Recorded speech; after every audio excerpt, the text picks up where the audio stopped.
Quelles sont les personnes qui peuvent être indemnisées, qui peuvent prétendre justement à une indemnisation lors d'un accident de la circulation?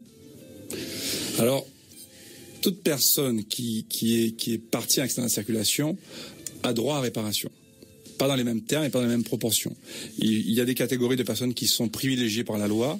Ce sont, vous l'avez dit, les piétons, les passagers transportés et les cyclistes.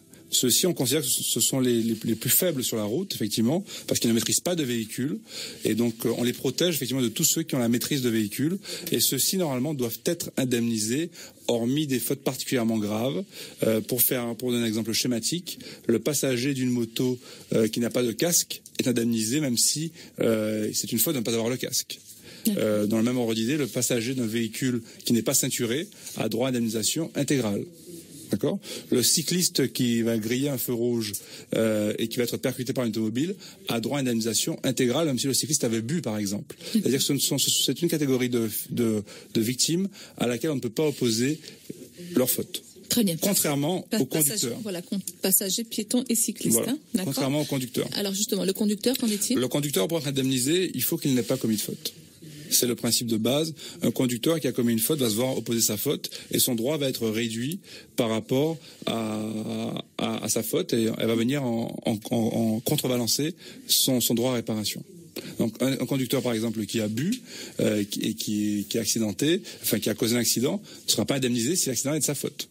Mais il faut être prudent. C'est pour ça qu'il faut faire appel à un spécialiste de la question, parce que on peut avoir le cas de conducteur qui est sous l'empire d'un état alcoolique et qui pour autant n'a pas causé l'accident. C'est-à-dire, on peut avoir l'exemple typique d'un quelqu'un qui est alcoolisé et qui subit une collision dans sa voie de circulation. Donc lui roulait normalement et puis quelqu'un débouche dans sa voie et vient le heurter. Même s'il a bu, ça va pas réduire son droit. Ou la même personne qui n'a pas de permis de conduire, c'est aussi une faute. Si sa faute n'est pas à l'origine de l'accident, elle sera aussi indemnisée. Donc il faut à chaque fois analyser le procès verbal de police ou de gendarmerie, analyser les éléments, parfois faire appel à un accidentologue pour reproduire une scène d'accident, pour savoir effectivement si la victime a droit à être indemnisée ou pas.